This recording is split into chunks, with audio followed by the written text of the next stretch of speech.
അപ്പോൾ നമ്മൾ വെയിറ്റ് ചെയ്തു. 13 വയസ്സല്ലേ ആയിട്ടുള്ളൂ, അപ്പോൾ കുറച്ചും കൂടി വെയിറ്റ് ചെയ്യാമെന്ന് പറഞ്ഞ് നമ്മൾ വെയിറ്റ് ചെയ്ത് തുടങ്ങി. കാരണം അമ്മമ്മയുടെ വീട്ടിലൊക്കെ എല്ലാവരും 17 വയസ്സിലായിരിക്കണം. ഇനിയിപ്പോൾ അങ്ങനെയാണോ എന്ന് അറിയില്ലല്ലോ എന്ന് വിചാരിച്ചിട്ട്.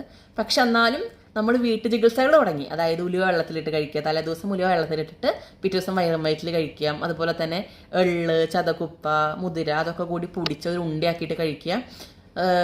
പിന്നെ എന്താ, മുതിര വേവിച്ചിട്ട് അതിൻ്റെ വെള്ളം കുടിക്കുക. അങ്ങനെയൊക്കെ ആകുമ്പോൾ പണ്ടൊക്കെ അത് ചെയ്തായിരുന്നു എന്നാണ് പറഞ്ഞത്, പീരീഡ്സ് ആവാൻ വേണ്ടിയിട്ട്. എൻ്റെ അറിവിൽ ആ സമയത്ത് എൻ്റെ വലിയമ്മമാരുടെയൊക്കെ വീട്ടിൽ മുതിര വെച്ച് അന്ന് എനിക്ക് അവരെന്നെ വിളിക്കും കാലത്ത് മുതിര വെള്ളം കുടിക്കാൻ. അങ്ങനെ ഞാൻ 9 എനിക്ക് അത്യാവശ്യം ബോഡി ഡെവലപ്മെൻ്റ് ഒക്കെ വന്നു. അതായത് ഒരു അഡോളസൻസ് പീരീഡിൽ ഒരാൾക്ക് വരുന്ന എല്ലാ ബോഡി ഡെവലപ്മെൻറ്റും വന്നിട്ടുണ്ട്. പക്ഷേ പീരീഡ്സ് മാത്രം ആവണില്ല. അപ്പം നമ്മുടെ സ്കൂളിലുള്ള ഇത് ഡിസ്കഷനിലുണ്ട്. അപ്പോൾ എൻ്റെ സ്കൂളിൽ ഞാനും 2-3 പേരും മാത്രമാണ് പീരീഡ്സ് ആവാത്തുള്ളൂ. ബാക്കി എല്ലാവരും പീരീഡ്സ് ആയിട്ട് കഴിഞ്ഞിട്ടുണ്ടായിരുന്നു. അങ്ങനെ 10ലായി. അപ്പോൾ 10ലായപ്പോഴേക്കും കൂടെ ഉണ്ടായിരുന്നവരൊക്കെ പീരീഡ്സ് ആയി. ഞാൻ മാത്രമാണ് ആകെ പീരീഡ്സ് ആവാണ്ടിരിക്കുന്നത്. അപ്പോൾ 10ലായപ്പോൾ വീട്ടിൽ നല്ലോണം ടെൻഷനായി തുടങ്ങി. 10ാം ക്ലാസ്സിലായിട്ടും പീരീഡ്സ് ആവുന്നില്ല.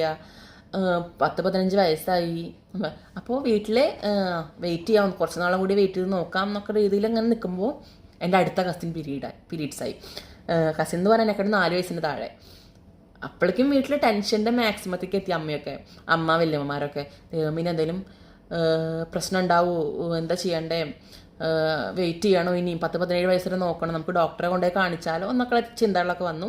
അങ്ങനെ ആസ് യൂഷ്വൽ ഫൈനലി ഡോക്ടറെ കാണിക്കാൻ തീരുമാനിച്ചു. 15 വയസ്സിൽ വീടിൻ്റെ അടുത്ത് തന്നെയുള്ള ഒരു ഗൈനക്കോളജിസ്റ്റിനെ കൊണ്ടുപോയിട്ട്, അത്യാവശ്യം ഫേമസ് ആയിട്ടൊരു ഗൈനക്കോളജിസ്റ്റാണ്. ആളെ വീട്ടിൽ പോയിട്ട് ഡോക്ടറെ കണ്ടപ്പോൾ ഡോക്ടർ പറഞ്ഞത് 15 വയസ്സല്ലേ ആയിട്ടുള്ളൂ, 10-13 വയസ്സ് അല്ലെങ്കിൽ 14 വയസ്സൊക്കെ ഇപ്പോഴാണ് നോർമലായത്. ഒരു 5-10 കൊല്ലം മുന്നേയൊക്കെ നമ്മളും 10-16 വയസ്സിലൊക്കെയല്ലേ പീരീഡ്സ് ആയിരുന്നത്. അപ്പം അതുവരെ വെയിറ്റ് ചെയ്ത് നോക്കിക്കൂടെ എന്ന് പറഞ്ഞു ഡോക്ടർ. എന്നാലും വീട്ടുകാരെ ടെൻഷൻ കണ്ടിട്ട് ഫൈനലി ഡോക്ടർ പറഞ്ഞു, എന്നാൽ ശരി നമുക്ക് കുറച്ച് ബ്ലഡ് ടെസ്റ്റും സ്കാനിങ് ഒക്കെ ചെയ്ത് നോക്കാം, എന്നിട്ട് നോർമൽ ആണെങ്കിൽ പിന്നെ വെയിറ്റ് ചെയ്ത് നോക്കാമെന്ന് പറഞ്ഞു. അങ്ങനെ ബ്ലഡ് ടെസ്റ്റൊക്കെ എടുത്തു. കംപ്ലീറ്റ്ലി നോർമലാണ്, ഒരു കുഴപ്പമില്ല. ഹോർമോൺ ടെസ്റ്റ് ആയാലും ശരി, തൈറോയിഡ് ടെസ്റ്റ്, RBC, ഹീമോഗ്ലോബിൻ, അങ്ങനെ എല്ലാ ടെസ്റ്റുകളും എടുത്തിട്ടുണ്ടായിരുന്നു. അതൊക്കെ കംപ്ലീറ്റ്ലി നോർമലായിരുന്നു. എനിക്ക് ഒരു പ്രശ്നം ഉണ്ടായിരുന്നില്ല.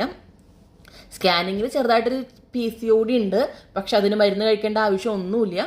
ജസ്റ്റ് കുറച്ച് നേരം രാവിലെ നടക്കുക, എക്സസൈസ് ചെയ്യുക, ഫുഡൊക്കെ ഒന്ന് കൺട്രോൾ ചെയ്യുക, കുനിൽ നിന്ന് മിറ്റടിക്കുക, കുനിന് തുടയ്ക്കുക, അതൊക്കെയാണ് ഡോക്ടറിനോട് പറഞ്ഞത്. വേറെ ഒന്നും ചെയ്യൊന്നും വേണ്ട, തന്നെ പീരീഡ്സ് ആയിക്കോളും എന്ന് പറഞ്ഞു. അങ്ങനെ ഡോക്ടർ പറഞ്ഞത് കേട്ടിട്ട് ഒരാശ്വാസത്തിൽ വീട്ടിലേക്ക് നമ്മൾ പോന്നു. ഇനിയിപ്പോൾ ഡോക്ടർ പറഞ്ഞ പോലെ കുറച്ചും കൂടി വെയിറ്റ് ചെയ്ത് നോക്കാൻ പ്രശ്നമൊന്നുമില്ലല്ലോ എന്ന് അറിഞ്ഞൂലോ എന്ന് വിചാരിച്ചിട്ട് നമ്മൾ വെയിറ്റ് ചെയ്യാൻ തീരുമാനിച്ചു. ഇതുപോലെ ഫുഡ് കൺട്രോളും എക്സസൈസും അങ്ങനെയൊക്കെ ആയിട്ട് മുന്നോട്ട് പോകാമെന്ന് തീരുമാനിച്ചു നമ്മൾ.